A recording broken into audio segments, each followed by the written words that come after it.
Price the lord. ஆத்மனங்குற Bible insight மூலமாக உங்களை மறுபடியும் சந்திப்பதில் என் தேவனுக்குள் நான் மகிழ்ச்சி அடைகிறேன். இது 11வது எபிசோட். கடந்த 10 எபிசோடுகளை நாம் பார்க்க வேண்டுமானால் ஆத்மனங்குற பைபிள் இன்சைட் என்ற யூடியூப் சேனலில் நாம் பார்த்து கர்த்தரை மகிமைப்படுத்தலாம். மற்ற கர்த்தருடைய பிள்ளைகளுக்கும் அதை அறிமுகப்படுத்துங்கள். கர்த்தர் உங்களை ஆசீர்வதிப்பாராக. பரிசுத்த வேதாகமத்தில் கர்த்தர் யோசபாத்தோடு இருந்தார். யோசபாத்துக்கு ஐஸ்வர்யமும் கனமும் உண்டாயிற்று. யோசபாத்துக்கு உண்டான எல்லாவற்றையும் கர்த்தர் ஆசீர்வதித்திருந்தார் என்று சொல்லி நல்ல வசனங்களை நாம் பார்க்கிறோம். ஒரு நாள் யோசபாத் ஆகாப் ராஜாவை சந்திக்க செல்கிறான். இஸ்ரவேலின் ராஜாவாகிய ஆகாப் யோசபாத்திடம் கேட்கிறான், நாம் ராமோத்திற்கு யுத்தத்திற்கு செல்லலாமா என்று கேட்கிறான். உடனடியாக சரி என்று சொல்லிவிடுகிறான் யோசபாத்.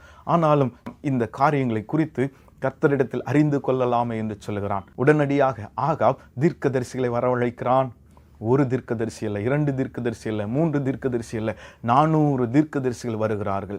400 தீர்க்கதரிசிகளும் வந்து, ஆகாப் ராஜாவே, நீர் யுத்தத்துக்கு போ, யுத்தத்திலே உமக்கு ஜெயம் கிடைக்கும், யுத்தத்திலே நீ ஜெயம் பெறுவீர் என்று சொல்லி அந்த தீர்க்க தரிசனங்களை உரைத்து கொண்டிருக்கிறார்கள்.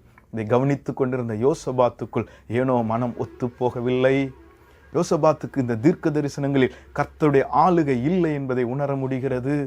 இது கர்த்தரிடத்திலிருந்து புறப்பட்ட வார்த்தைகள் அல்ல, இது பரலோகத்தின் தரிசனங்கள் அல்ல என்பதை உணர்ந்து கொண்ட யோசபாத் ஒரு காரியத்தை கேட்கிறார். ஆகாப் ராஜாவே, 2 நாளாகமம் 18ஆம் அதிகாரம் 6ஆம் வசனத்தில், ஆகாப் ராஜாவே, இவர்களை தவிர கர்த்தரிடத்தில் விசாரித்து அறிகிறதற்கு கர்த்தருடைய தீர்க்கதரிசி வேற யாராகிலும் இல்லையா என்று கேட்கிறான்.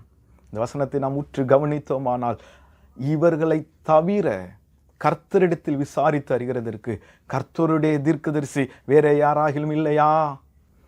கர்த்தர் யோசபாத்தோடு இருந்தார். யோசபாத் கர்த்தரோடு இருந்தான். அந்த உறவின் வலிமை, இதிலே கர்த்தருடைய ஆளுகை இல்லை, இதிலே ஆவியானுடைய ஆளுகை இல்லை என்பதை அவனால் உணர்ந்து கொள்ள முடிகிறது.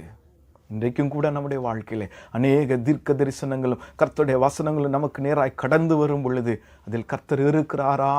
அதிலே கர்த்தருடைய ஆளுகை இருக்கிறதா? நாம் இருக்கிற இடம் கர்த்தருக்கும் நமக்கும் பிரியமான இடம் தானா? இது கர்த்தருக்கு பிரியம் தானா என்று சொல்லி நாம் உணர்ந்து கொள்ள வேண்டும் என்று சொல்லி கர்த்தர் எதிர்பார்க்கிறார். அதற்காகத்தான் நாம் கரம் பிடிக்கப்பட்டு இருக்கிறோம். ஆவிக்குரியவன் ஆவிக்குரியவைகளை நிதானித்து அறிகிறான் என்ற வசனத்தின்படி தேவனுடைய வார்த்தைகளின் வல்லமைகளை, தேவனுடைய வார்த்தைகளின் ஆழங்களை நாம் உணர்ந்து கொள்ளும் ஒரு பாக்கியத்தை நாம் பெற்றுக்கொள்ளுவோம்.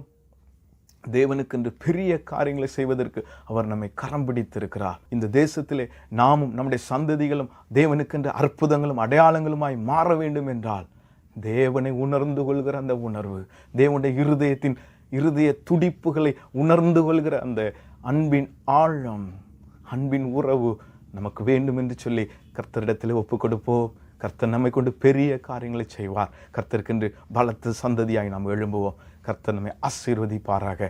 ஆமேன், ஆமேன்.